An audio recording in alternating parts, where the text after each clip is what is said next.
Hello दोस्तों, आज की मूवी है अपसाइड डाउन। ये एक साइंस फैंटेसी मूवी है। फिल्म की शुरुआत होती है जब एक आवाज हमें उसके ग्रह के नियमों को बताता है, जहाँ डोल ग्रेविटी है। ऐसी दुनिया जहाँ दो ग्रह एक दूसरे के इतने करीब है कि उन्होंने आसमान को ही ब्लॉक कर दिया है। जो लोग ऊपर के ग्रह पे रहते हैं वो नीचे के ग्रह वालों को उल्टे दिखते हैं। दोनों ग्रह पे गुरुत्वाकर्षण है, इसलिए वो दूसरे ग्रह पे नहीं जा सकते, क्योंकि उनके अपने ग्रह का गुरुत्वाकर्षण उन्हें नीचे खींचे रखता है। यहाँ 3 मौलिक कानून है। फर्स्ट, जिस ग्रह की वो वस्तु है उसी ग्रह के गुरुत्वाकर्षण द्वारा उसे खींचा जाता है। सेकंड, किसी वस्तु के वजन को विपरीत दुनिया के वस्तु का यूज करके वहां लाया जा सकता है, जिसे इनवर्स मैटर कहते हैं। एंड थर्ड, इनवर्स मैटर के संपर्क में आने के कुछ घंटे बाद वो वस्तु चलने लगती है। ऊपर की दुनिया को टॉप अप कहा जाता है, जबकि नीचे वालों को डाउन बिलो।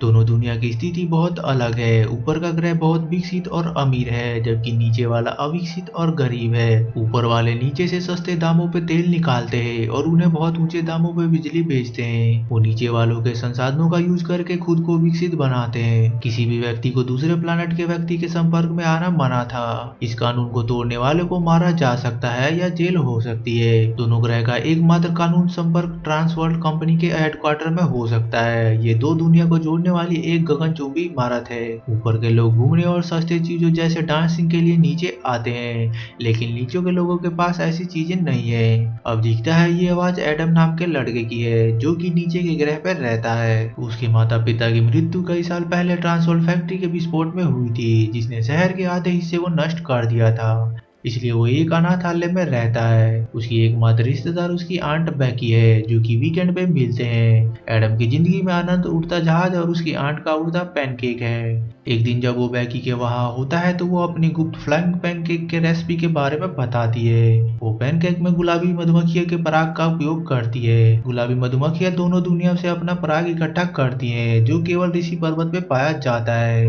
वो उसे किताब भी दिखाती है जो गुलाबी मधुमक्खियों के रहस्य के बारे में बताती है, और बड़े होने पर उसे एडम को देने का वादा करती है। एक दिन बैकी एडम को पहाड़ से पराग लेने के लिए भेजती है। वो बताता है वो दिन इसके जीवन को हमेशा के लिए बदल देता है। वो पहले से कहीं अधिक ऊपर चढ़ता है और टॉप पे पहुंच जाता है और ऊपर के हिस्से को आसानी से देख सकता है। एडम के हाथ में एक कागज का हवाई जहाज होता है जो ऊपर को फेंकता है। ये उड़ता है और जमीन पे गिरता है, जो एक खूबसूरत लड़की को मिलता है। एडम उसकी ओर देखता है और दोनों मुस्कुराते हैं। अब कुछ टाइम बाद एडम और बड़ा हो गया है। वो और लड़की ईडन तब से दोस्त है। हर दिन वो उस जगह पे मिलते हैं। उस दिन भी एडम पहाड़ की चोटी पे ईडन का इंतजार करता है। वे मिलते हैं और एडम उसे नीचे लाने के लिए उसके शरीर पे रस्सी बंधवाता है और उसे नीचे खींच लेता है। अब दोनों जंगलों में घूमते हैं, लेकिन अचानक उन्हें गोलियों की आवाज सुनाई देती है। वे जल्दी से पहाड़ पे वापस जाते हैं और जैसे ही एडम ईडन को वापस ऊपर भेज रहा होता है, गार्ड उसे गोली मार देता है, जिससे रस्सी उसके हाथ से फिसल जाती है और ईडन ऊपर की ओर सीधे जमीन से टकराती है।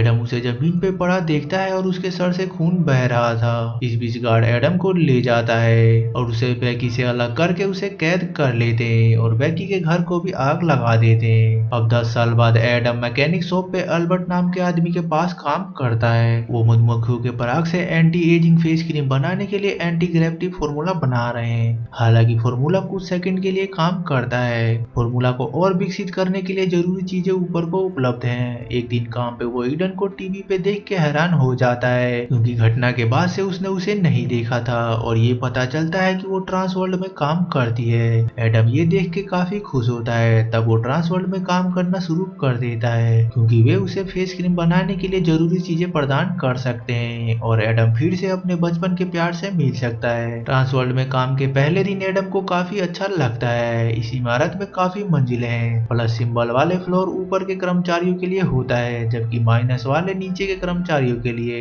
एडम फ्लोर 0 पे काम करता है, जो कि बीच की मंजिल है और वहाँ दोनों ग्रह के कर्मचारी हैं। वहाँ का हेड कार्यालय का नियम बताता है और उसके अनुसार एडम नीचे का होने के बावजूद ट्रांस वर्ल्ड में अच्छी नौकरी पाने के लिए भाग्यशाली है। और अंत में एडम को सूचित करता है अगर ऊपर से किसी भी प्रकार का इनवर्स मैटर को चुराता है तो उसे निकाल दिया जाएगा और उसे जेल भी होगी। एक अन्य कर्मचारी एडम को एक इनवर्स मैटर देता है और उसे रेफ्रिजरेटर में रखने की सलाह देता है ताकि वो जले नहीं। काम के बाद एडम अल्बर्ट के पास वापस जाता है, जो ट्रांस वर्ल्ड में जाने के लिए उससे नाराज है और ये दावा करता है कि ऊपर ऊपर के लोग बुरे हैं। अल्बर्ट डरता है कि एडम ट्रांस वर्ल्ड में काम करने की कोशिश में खुद की जान खतरे में डाल रहा है, लेकिन एडम के थोड़ा समझाने के बाद उसकी मदद करने के लिए मान जाता है। इस बीच ईडन एक स्वयं सहायता ग्रुप में है, जहाँ पता चलता है दुर्घटना के पहले का वो सारी याददाश्त भूल चुकी है और उसे एडम भी बिल्कुल याद नहीं। एक दिन काम पे एडम अपने सहयोगी बॉब से उसे ईडन से मिलाने के लिए कहता है। बॉब मान जाता है। उस रात एडम, एल्बर्ट और उसका दोस्त पाब्लो साथ में थे।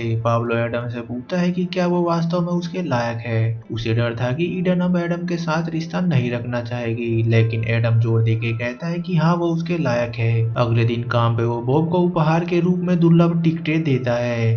वो अपने फेस क्रीम पे काफी मेहनत करता है और कुछ दिनों बाद ऊपर के बोर्ड के सामने क्रीम की पेशकश करता है। वो उसे कुत्ते के चेहरे पे लगाता है, जिसके बाद उसका चेहरा उठने लगता है। बोर्ड इससे प्रभावित होती है और क्रीम के प्रभाव को लंबे समय तक रखने के लिए एडम को और समय दिया जाता है। एडम उस दिन अतिरिक्त घंटे काम करता है, लेकिन ऑफिस खाली होने के बाद वो टूल पे खड़ा हो जाता है और बॉब के फोन से ऊपर के रिसेप्शन पे कॉल करता है। फिर वो बॉब के रूप में ईडन से मिलने का समय तय करता है। बाद में एल्बर्ट के दुकान पे वो एडम को ऊपर की ओर चलने में मदद करने के लिए इनवर्स मैटर से बना भारी सूट बनाते हैं। हालांकि गुरुत्वाकर्षण के तीसरे नियम के अनुसार उसके कुछ समय तक ऊपर रहने के बाद उसका सूट चलना शुरू हो जाएगा। अगले दिन एडम काम पे एक प्राइवेट कमरे में सूट पहनता है और खुद को ऊपर के कर्मचारियों में दिखाता है। जैसे ही वो सूट और जूते पहनता है, उसका वजन उसके शरीर से ज्यादा हो जाता है, जिससे वो छत पे चलने में सक्षम हो जाता है। फिर वो जल्दी से उस इमारत की तरफ भागता है जिस इमारत में ईडन काम करती है। वो उसे देख के खुश होता है, लेकिन वो उसे पहचान नहीं पाती।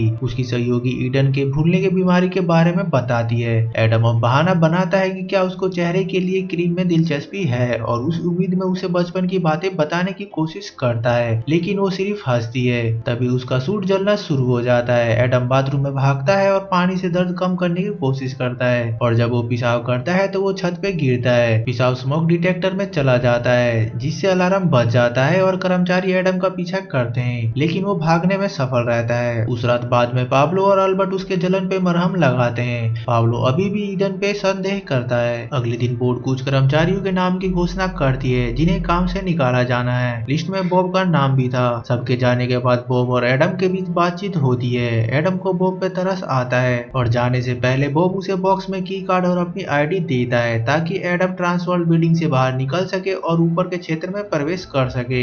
एडम अकेला होता है जब उसे बॉब के फोन पे कॉल आता है। ये ईडन है। वो हैरान है कि एडम पिछले दिन जाने के बाद वापिस नहीं आया और उसे मिलना चाहती है। अब एडम खुश होता है और ईडन से रेस्टोरेंट में मिलने के लिए मान जाता है। फिर वो प्राइवेट रूम में जाता है और एक ऊपर के कर्मचारी के रूप में भेष बदलने के लिए फिर से सूट पहनता है। फिर बॉब के कार्ड का उपयोग करके वो बिल्डिंग से बाहर निकल जाता है और पहली बार ऊपर के असली ग्रह पे जाता है। जब वो चारों ओर देखता है, चकित रह जाता है। फिर वो ईडन को रेस्टोरेंट में देखने जाता है और वहाँ एडम उसे याद दिलाने की कोशिश करता है, जिससे ईडन अनकंफर्टेबल हो जाती है। वो वहाँ से निकलने वाली होती है, मगर एडम उसे रोकने के लिए मना लेता है। वो कुछ देर बात करते हैं, जिसके बाद एडम के जूते जलने लगते हैं। उसे जितनी हो सके उतनी तेजी से नीचे उतरना होगा। दोनों रेस्टोरेंट से बाहर आते हैं और अगले दिन एक डेट का प्लान बनाते हैं। एडम के जूते में आग लग जाती है, इसलिए वो पास के समुद्र में जाता है और उसमें कूद जाता है। जैसे ही उसके जूते नीचे गिर जाते हैं, वो वापिस अपने ग्रह के समुद्र में गिरता है। एडम अंत में घर पहुंचता है, लेकिन उसे जुकाम हो जाता है। अब उस रात ईडन एडम को अपने सपने में देखती है और अपनी याददाश्त वापिस हासिल करना शुरू कर देती है।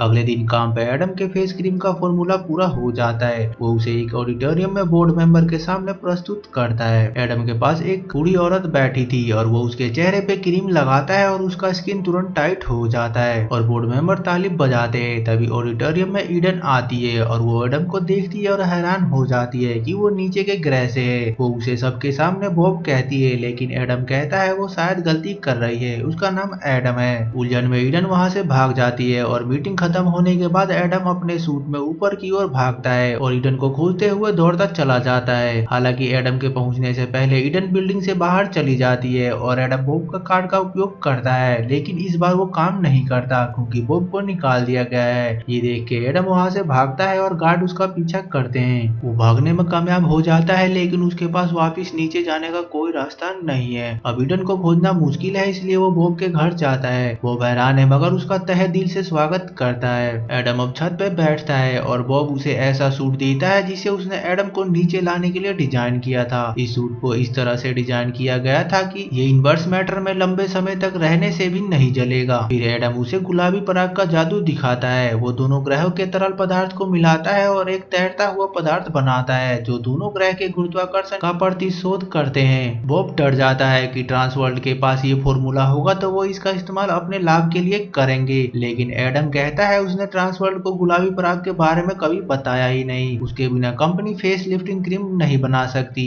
बॉब का सूट पहन के एडम उस रेस्टोरेंट में वापस जाता है जहाँ वो ईडन से मिलने वाला था। वो उससे बात करने जाता है और आश्चर्य रूप से वो उसे देख के खुश होती है और उसे बताती है उसे धीरे धीरे सब कुछ याद आ रहा है और दोनों फिर किस करते हैं। हालांकि तभी वहाँ बॉर्डर पुलिस पहुंचती है और दोनों को अलग होना पड़ता है। एडम भाग जाता है और किसी तरह वापस नीचे उतरता है। पुलिस उसकी तलाश कर रही है और उसका भागना सुर्खियां बटोर चुका था। वापस नीचे वो पहाड़ पे चढ़ता है और ईडन के आने की प्रतीक्षा करता है। वो अंत में आती है और दोनों हवा में तैरते हुए किस करते हैं। अब दोनों साथ हैं। तभी एक सैनिकों का समूह उनकी तलाश में आता है। दोनों भागने की कोशिश करते हैं लेकिन अंत में एडम नीचे गिर जाता है जबकि ईडन को गार्ड द्वारा गिरफ्तार कर लिया जाता है। एडम एक पेड़ पे गिरता है और इनवर्स मैटर सूट की वजह से बच जाता है। अब एडम नीचे सड़क पे घूमता है और उसको दो आदमी किडनैप कर लेते हैं। वो उसे कहते हैं अगर उसने फेस क्रीम का फॉर्मूला बता दिया तो ईडन से सभी चार्ज को हटा दिया जाएगा। फिर वो उसको कार से बाहर फेंक देते हैं। एडम सोचता है कि वो ईडन को फिर कभी नहीं देख पाएगा और अपने सामान्य जीवन में वापस चला जाता है। इस बीच बॉब उस फॉर्मूले का यूज करता है जो एडम ने उसे बताया था और पता चलता है इसके साथ गुरुत्वाकर्षण का प्रभाव को खत्म किया जा सकता है ताकि ऊपर के लोग नीचे चल सके।